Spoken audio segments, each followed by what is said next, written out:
Thank you for watching, liking, commenting, sharing, and subscribing right now.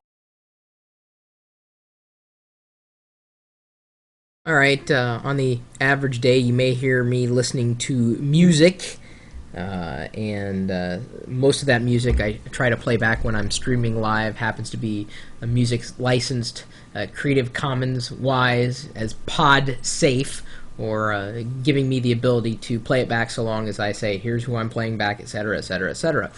I do listen to music. I enjoy music, whether I'm in the car or puttering around the house. Not as much as I think Ponzi enjoys listening to music, but that my own music, I guess tastes combined with my lifestyle gives me certain opinions when it comes to a lot of digital music services and software. So we had a user known as Burger360, and I believe this came in through YouTube. It says, I want to know more about music subscription services. You say they're better than iTunes, which is what I use now. Please tell me about them. Thank you. So, in iTunes, if you want to listen to an album, you buy the album. And in some cases, you can buy that album without any kind of DRM or any kind of restrictions on the music that you purchase. There's a toggle or a switch inside of iTunes that you can actually set in your settings after you've registered with iTunes and tied it into your account. That will set it so that if an album is available in just plain old non-DRM format, then you can use that. It's a very, very, very, very, very nice thing to have. The exact title eludes me since I am not an iTunes user right now, and again, I'm going to get into that as we progress.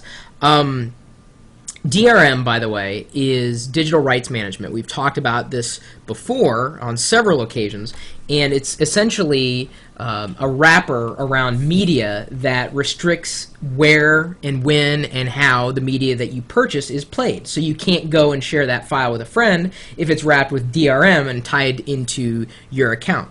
iTunes is proprietary, as is, their DRM strategy is certainly proprietary, but that's what the music companies and media companies want, because they don't want their media to be stolen and shared. DRM is like a child lock on your candy. Yeah, I do believe that, certainly, wholeheartedly. I do not like DRM. Now, that being said, that's not why I don't like iTunes. I don't like iTunes, as I've also talked about before at length. I don't think it's a very elegant media manager. There's a lot of things, metadata that's written in an odd way, and it's inelegant. I mean, ultimately, any kind of iTunes, for me, I don't think I'd ever want to touch a computer to manage my media. I want it all to stream over a device like an iPhone, let's say, or a wireless iPod, and then never have to worry about synchronizing with an actual computer again. Everything to be downloaded on the fly. That's a beautiful thing about having YouTube on the iPhone, so I can get to it right away. Forget about synchronizing and subscribing that way. I mean, let me get to it immediately on demand.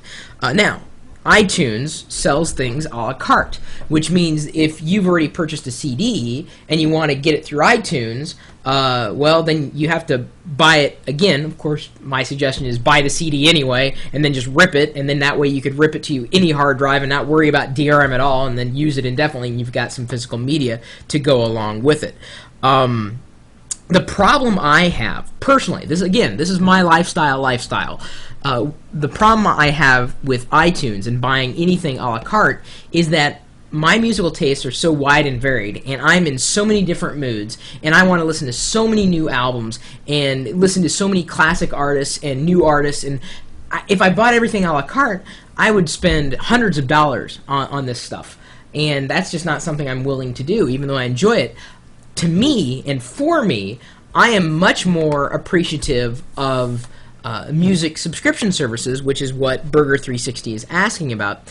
On any given day, I may have my Windows Media Player up in the background with my Urge subscription. There's my Mac rebooting. My Urge subscription, and for, I think, between $15 right around $15 a month or so. I mean, give or take a few cents.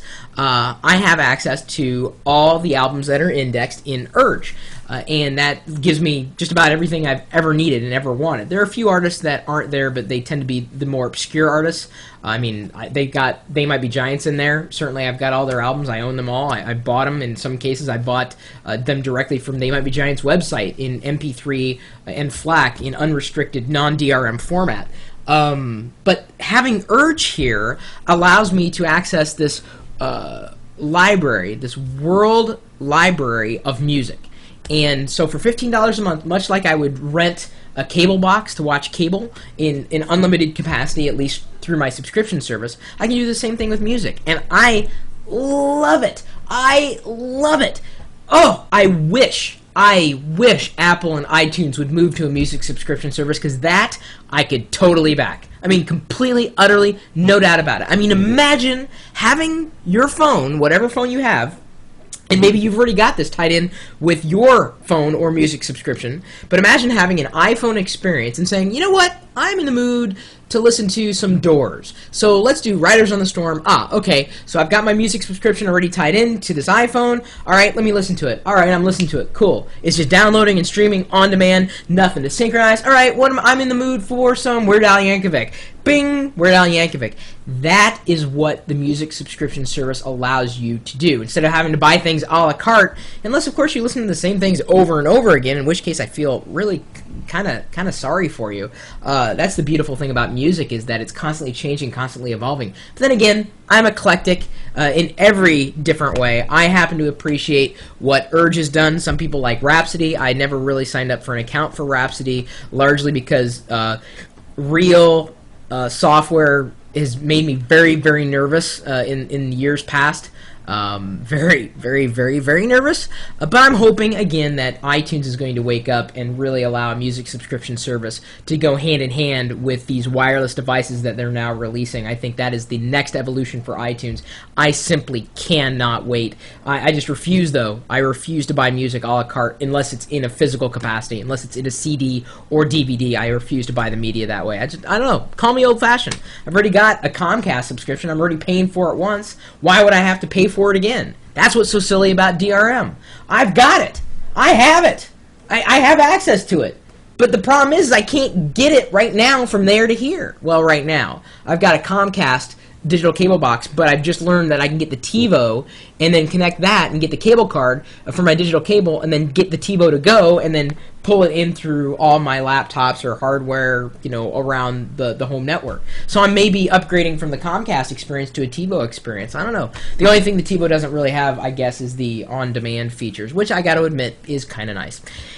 Anyway, media, DRM, iTunes, music. I mean, I realize it's just a mess and a cavalcade, but hopefully I've given a really strong argument for music subscription services. Used to have a Napster subscription, but ultimately I found the software was really, really bad.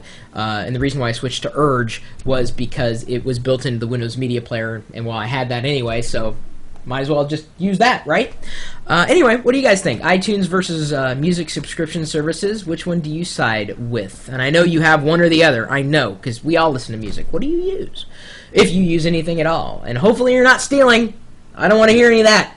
I don't want to hear any media stealing at all. You better buy it. If they ask you to buy it in some capacity, you better do it. I'm pointing at you. No, well, not you. I'm sorry, not you, Uncle John. I wasn't pointing at Uncle John. Anyway, leave a comment, remark, follow-up, suggestion. Maybe there's a music subscription services that we haven't heard of. All of MP3! Even though that wasn't a music subscription service. Anyway, that's another matter entirely for another video and another day. You're welcome to join us anytime, day or night, whether I'm listening to music or you're listening to music. Love to hear what you think. You're welcome to swing by the chat room anytime, day or night. We're always there at live.pirillo.com. Will you later?